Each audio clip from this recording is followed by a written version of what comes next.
Good morning friends. आज का जो हमारा टॉपिक है वो है class BSc BEd third year bio के लिए। टॉपिक अपना रहेगा एक्स्ट्रा एम्ब्रियोनिक मेम्ब्रेन यानी अतिरिक्त भ्रूणीय झिल्लियां, और इसका पार्ट नंबर आज अपन पढ़ेंगे 28 नंबर, और सब्जेक्ट अपना रहेगा जूलॉजी। ठीक है, अब देखिएगा कि एक्स्ट्रा एम्ब्रियोनिक मेम्ब्रेन यानी अतिरिक्त भ्रूणीय झिल्लियां क्या होती है। Extra embryonic membrane, extra embryonic membrane यानी अतिरिक्त भ्रूणीय झिल्लियां, अतिरिक्त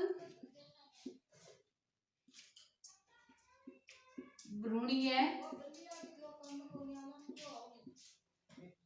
झिल्लियां। अब देखिएगा एक्स्ट्रा एम्ब्रियोनिक मेम्ब्रेन यानी अतिरिक्त भ्रूणीय झिल्लियां क्या होती है। देखिएगा स्थलीय जंतु, ऐसे जंतु जो स्थलीय जीवन यापन करते हैं वो अपने एग जमीन पर देते हैं, जबकि जो जलीय जीवन यापन करते हैं यानी जल के अंदर रहते हैं वो अपने एग किसके अंदर देते हैं, पानी के अंदर देते हैं। और कुछ जंतु ऐसे होते हैं जिसके अंदर, फॉर एग्जाम्पल मेमल्स के अंदर जो भ्रूण होता है उसका कंप्लीट जो डेवलपमेंट होता है वो फीमेल के यूट्रियस में होता है। किसमें होता है?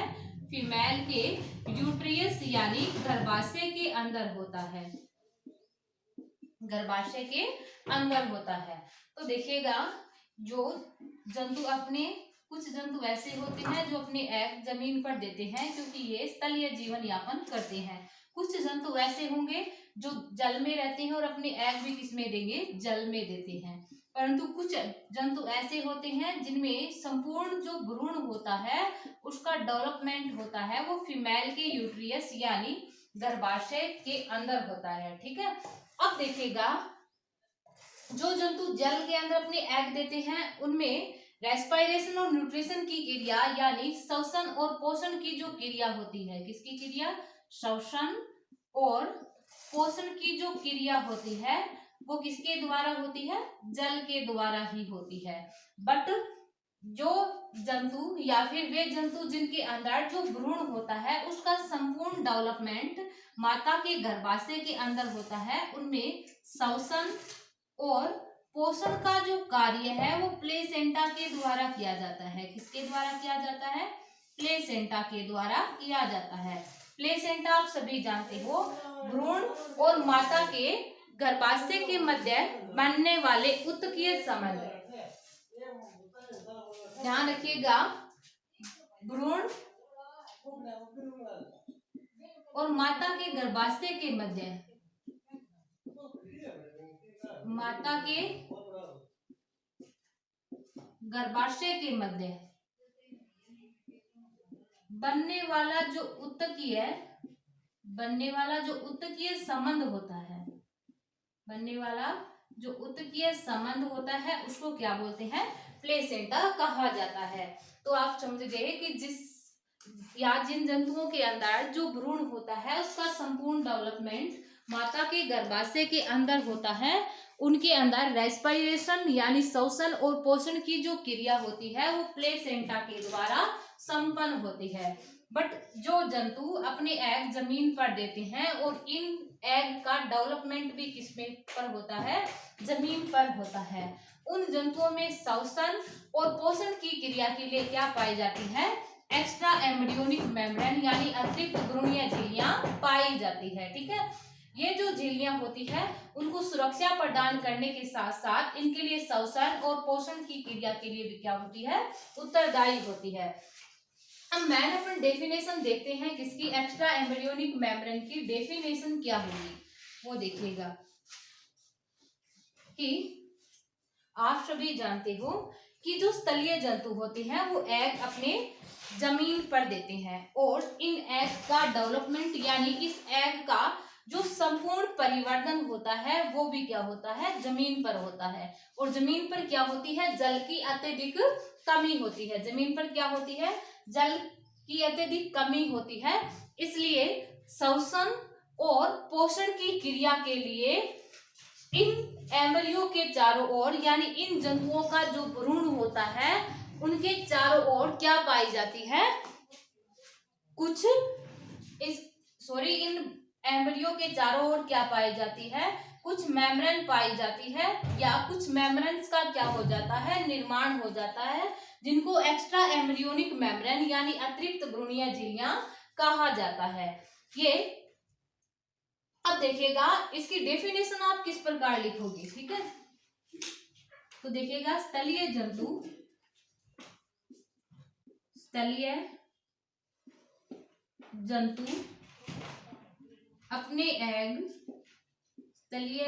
अपने एग जमीन पर देते हैं। स्थलीय जंतु अपने एग जमीन पर देते हैं तथा जमीन पर पानी की अत्यधिक कमी होती है। जमीन पर पानी की अत्यधिक कमी होती है। जमीन पर पानी की अत्यधिक कमी होती है। इसलिए इन जंतुओं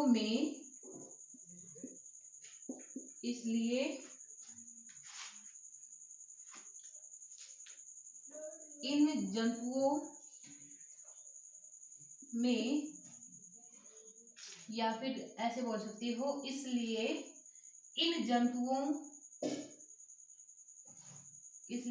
श्वसन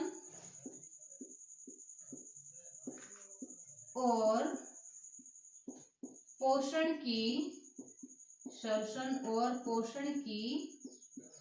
क्रिया के लिए इन जंतुओं के भ्रूण यानी एम्ब्रियो के चारों ओर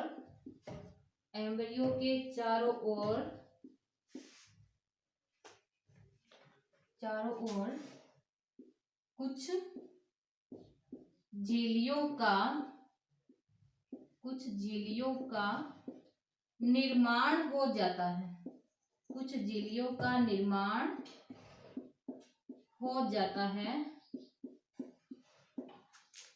जिन्हें एक्स्ट्रा एम्ब्रियोनिक मेम्ब्रेन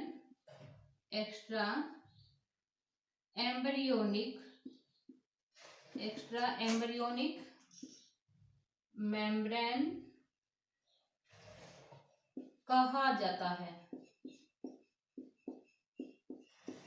तो देखिएगा वे जंतु जो अपने एग जमीन पर देते हैं और जमीन पर जल की क्या होती है यानी पानी की अत्यधिक कमी होती है, इसलिए श्वसन और पोषण की क्रिया के लिए इन जंतुओं के भ्रूण के चारों ओर कुछ झिल्लियों का निर्माण हो जाता है, जिन्हें एक्स्ट्रा एम्ब्रियोनिक मेम्ब्रेन यानी अतिरिक्त भ्रूणीय झिल्लियां कहा जाता है। ठीक है, इस एक्स्ट्रा एम्ब्रियोनिक मेम्ब्रेन यानी अतिरिक्त भ्रूणीय झिल्लियों की उपस्थिति और अनुपस्थिति के आधार पर जंतुओं को निम्न दो भागों में बांटा गया है। ध्यान रखिएगा, एक्स्ट्रा एम्ब्रियोनिक मेम्ब्रेन यानी अतिरिक्त भ्रूणीय झिल्लियों की उपस्थिति और अनुपस्थिति के आधार पर जंतुओं को निम्न दो भागों के अंदर बांटा गया है।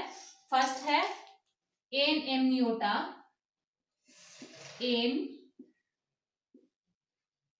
एमनियोटा,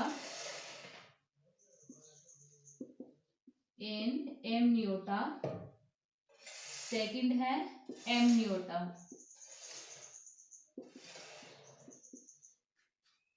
ठीक है, जंतुओं को कितने ग्रुप में बांटा गया है? दो ग्रुप में बांटा गया है, एमनियोटा और एन एमनियोटा और एमनियोटा। एन एमनियोटा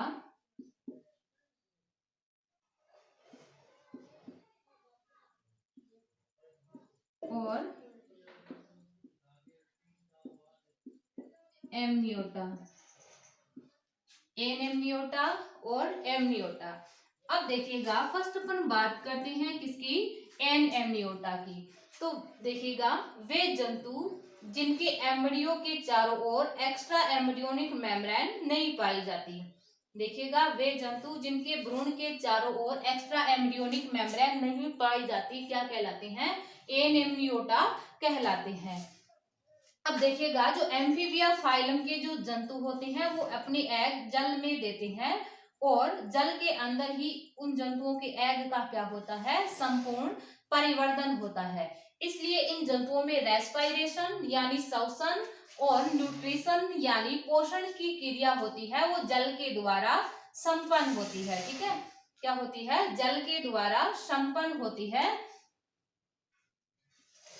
ठीक है, अब देखिएगा एन एमनियोटा की डेफिनेशन आप किस प्रकार लिखोगे, वे जंतु जिनके एम्ब्रियो के चारों ओर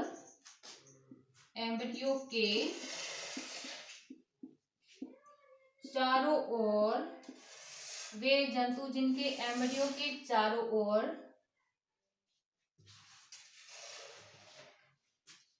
एक्स्ट्रा एम्ब्रियोनिक मेम्ब्रेन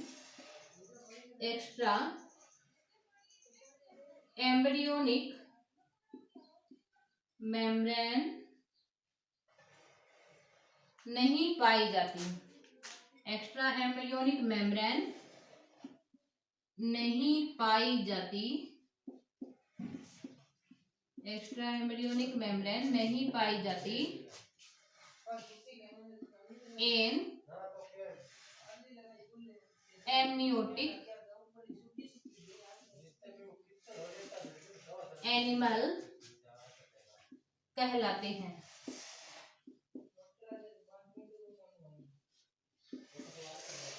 वे जंतु जिनके एम्ब्रियो के चारों ओर एक्स्ट्रा एम्ब्रियोनिक मेम्ब्रेन नहीं पाई जाती क्या कहलाते हैं, एन एमनियोटिक एनिमल यानी एन एमनियोटिक जंतु कहलाते हैं। ठीक है, अब देखिएगा फॉर एग्जाम्पल आपको बताई दिया कि जो एम्फीबियन है वो अपने एग जल के अंदर देते हैं और जल के अंदर ही यानी जो जल होता है इन जंतुओं के भ्रूण के लिए श्वसन और पोषण की जो क्रिया है वो संपन्न करता है। ठीक है, सेकंड देखिएगा एमनियोटा। एमनियोटा कौन सा होगा, वे जंतु जो अपने एग जमीन पर देते हैं और उनके भ्रूण के चारों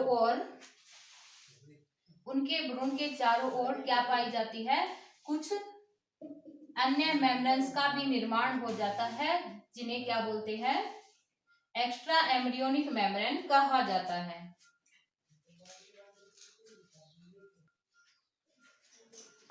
तो उसकी डेफिनेशन किस प्रकार लिखोगे, वे देखिएगा वे जंतु जो अपने एग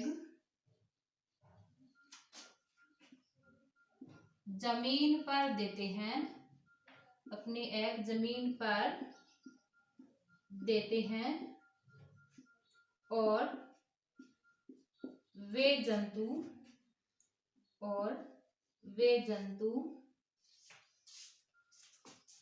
जिनमें भ्रूण का परिवर्धन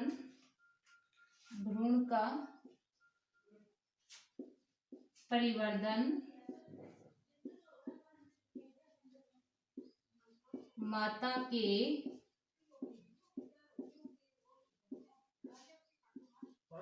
गर्भाशय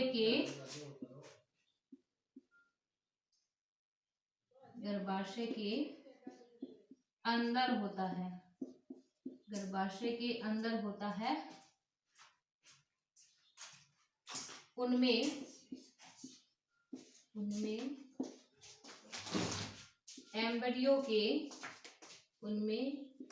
एम्ब्रियो के लिए रेस्पिरेशन यानी श्वसन, इसके अलावा पोषण आदि की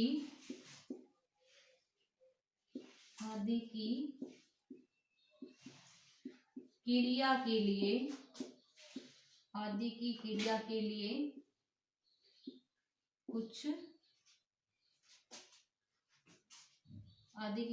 लिए एक्स्ट्रा एम्ब्रियोनिक मेम्ब्रेन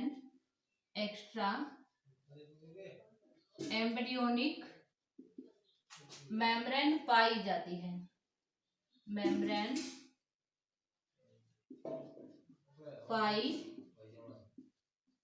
जाती है। अतः इन्हें एमनियोटिक एनिमल कहा जाता है। एमनियोटिक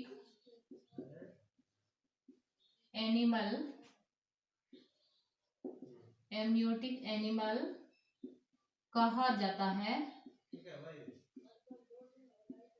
फॉर एग्जाम्पल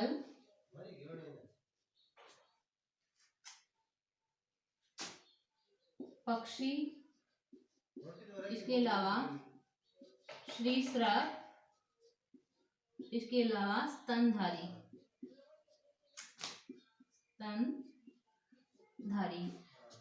तो एमनियोटा या एमनियोटिक एनिमल कौन से होंगे? वे जंतु जो अपने एग जमीन पर देते हैं, या फिर वे जंतु जिनमें भ्रूण का परिवर्तन माता के गर्भाशय के अंदर होता है। उनमें एम्ब्रियो के लिए रेस्पिरेशन यानी श्वसन और पोषण आदि क्रिया के लिए एक्स्ट्रा एम्ब्रियोनिक मेम्ब्रेन पाई जाती है। अतः इन्हें एमनियोटिक एनिमल कहा जाता है। फॉर एग्जाम्पल पक्षी, सरीसृप और स्तनधारी।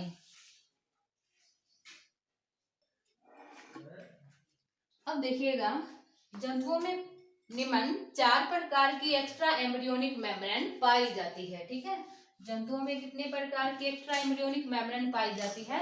निम्न 4 प्रकार की एक्स्ट्रा एम्ब्रियोनिक मेम्ब्रेन पाई जाती है। 4 एक्स्ट्रा एम्ब्रियोनिक मेम्ब्रेन कौन कौन सी होगी वो देखिएगा।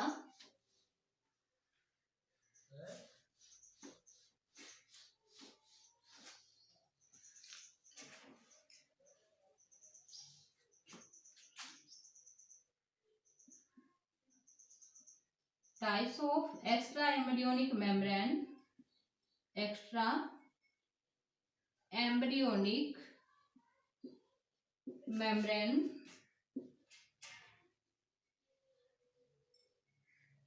Types of extra embryonic membrane यानी अतिरिक्त भ्रूणीय झिल्लियों के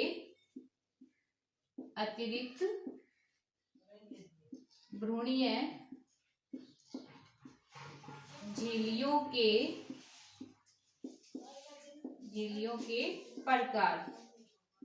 अतिरिक्त भ्रूणीय झिल्लियों के प्रकार। तो जंतुओं में निम्न 4 प्रकार की एक्स्ट्रा एम्ब्रियोनिक मेम्ब्रेन पाई जाती है। फर्स्ट है यॉर्क सैक यानी पित्तक कोश।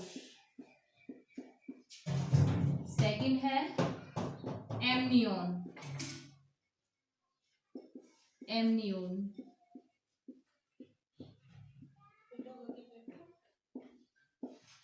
थर्ड है कोरियन।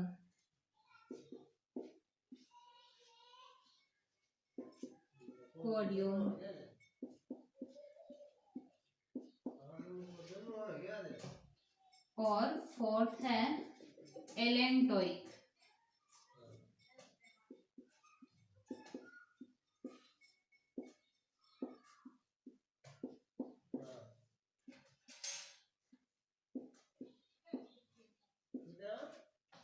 तो जंतुओं में निम्न 4 प्रकार की एक्स्ट्रा एम्ब्रियोनिक मेम्ब्रेन पाई जाती है। फर्स्ट है यॉर्क सैक, सेकंड है एमनियोन, थर्ड है कोरियन और फोर्थ है एलेंटोइक। ठीक है, फर्स्ट अपन बात करते हैं किसकी, यॉर्क सैक यानी पित्तक कोश की। तो यॉर्क सैक इस प्रकार से एक थैलेनुमा संरचना होती है। यॉर्क सैक क्या है, यानी पित्तक कोश क्या होता है, एक थैलेनुमा संरचना होती है जिसके अंदर क्या भरा रहता है, पित्तक कोश यानी यॉर्क सैक एक थैलेनुमा इस प्रकार से संरचना होती है जिसके अंदर क्या भरा रहता है, यॉर्क भरा रहता है। ये जो यॉर्क होता है वो भ्रूण यानी एम्ब्रियो के लिए न्यूट्रिशन यानी पोषण का क्या करता है, कार्य करता है। इसका कार्य करता है न्यूट्रिशन यानी पोषण का कार्य करता है। ठीक है, अब देखिएगा सेकंड अपन बात करते हैं किसकी, एमनियोन की। तो एमनियोन क्या होती है वो देखिएगा,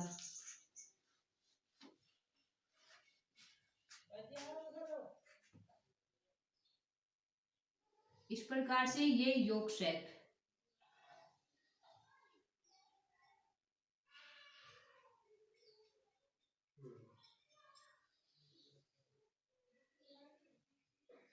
ये मान लीजिए भ्रूण है। ठीक है, इसके चारों ओर इस प्रकार से ये एमनियोन। ठीक है, अब देखिएगा एमनियोन क्या होती है। एमनियोन भ्रूण के चारों ओर पाई जाने वाली, या फिर बोल सकते हो एमनियोन जो होती है, इसको क्या बोलेंगे अपन, एमनियोन। एमनियोन भ्रूण के चारों ओर पाई जाती है। इस एमनियोन और इस भ्रूण के इस एमनियोन और भ्रूण के मध्य क्या पाई जाती है, एक केविटी यानी एक गुहा के समान संरचना पाई जाती है जिसको एमनियोटिक केविटी कहा जाता है। जिसको क्या बोलते हैं, एमनियोटिक केविटी कहा जाता है। ध्यान रखिएगा कि एमनियोन होती है वो भ्रूण के चारों ओर पाई जाती है। इस भ्रूण और एमनियोन के बीच में एक केविटी लाइक इस प्रकार स्ट्रक्चर अपन को दिखाई देती है जिनको एमनियोटिक केविटी कहा जाता है। इस एमनियोटिक केविटी के अंदर एमनियोटिक फ्लूइड भरा रहता है। क्या भरा रहता है, एमनियोटिक केविटी के अंदर एमनियोटिक केविटी के अंदर एमनियोटिक फ्लूइड भरा रहता है, यानी एमनियोटिक द्रव भरा रहता है। ये जो एमनियोटिक द्रव होता है ये इस भ्रूण यानी एम्ब्रियो को सूखने से बचाने का कार्य करता है। क्या करता है, इस भ्रूण को एमनियोटिक द्रव जो होता है वो सूखने से बचाने का क्या करता है, कार्य करता है। अब आगे बात करते हैं किसकी, कोरियन की। तो कोरियन जो होती है वो भी इस भ्रूण के चारों ओर इस प्रकार से पाई जाती है। ठीक है, कोरियन भी क्या होती है, थर्ड जो एक्स्ट्रा एम्ब्रियोनिक मेम्ब्रेन है वो क्या है, कोरियन।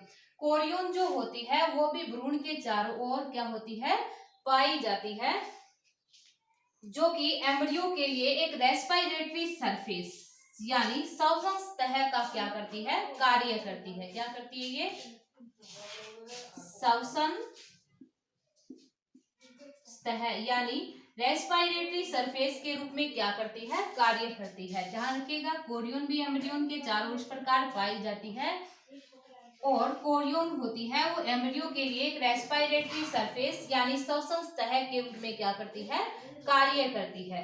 ये जो आपको दिखाई दे रही है वो कौन सी दिखाई दे रही है, इधर ये होती है एलेंटोइक। कौन सी होती है, एलेंटोइक। अब देखिएगा एलेंटोइक क्या होती है। एलेंटोइक होती है वो एम्ब्रियो के लिए एक यूरेनरी ब्लैडर का क्या करती है, कार्य करती है, या फिर ये बोला जाता है कि एलेंटोइक जो एक्स्ट्रा एम्ब्रियोनिक मेम्ब्रेन होती है उसको एम्ब्रियो यानी भ्रूण का यूरेनरी ब्लैडर कहा जाता है। क्या बोलते हैं, भ्रूण का यूरेनरी ब्लैडर कहा जाता है।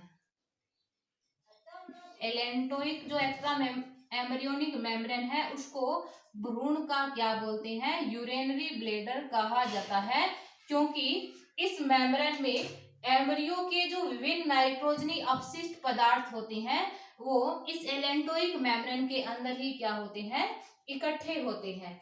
तो अपना types of extra embryonic membrane का जो पॉइंट था वो कंप्लीट होता है। तो आपको पता होनी चाहिए कि जंतुओं के अंदर 4 प्रकार की एक्स्ट्रा एम्ब्रियोनिक मेम्ब्रेन पाई जाती है। फर्स्ट थी यॉर्क सैक, सेकंड थी एमनियोन, और थर्ड क्या थी कोरियन, और फोर्थ क्या थी एलेंटोइक। अब देखिएगा आगे अपन बात करते हैं किसकी, development of extra embryonic membrane.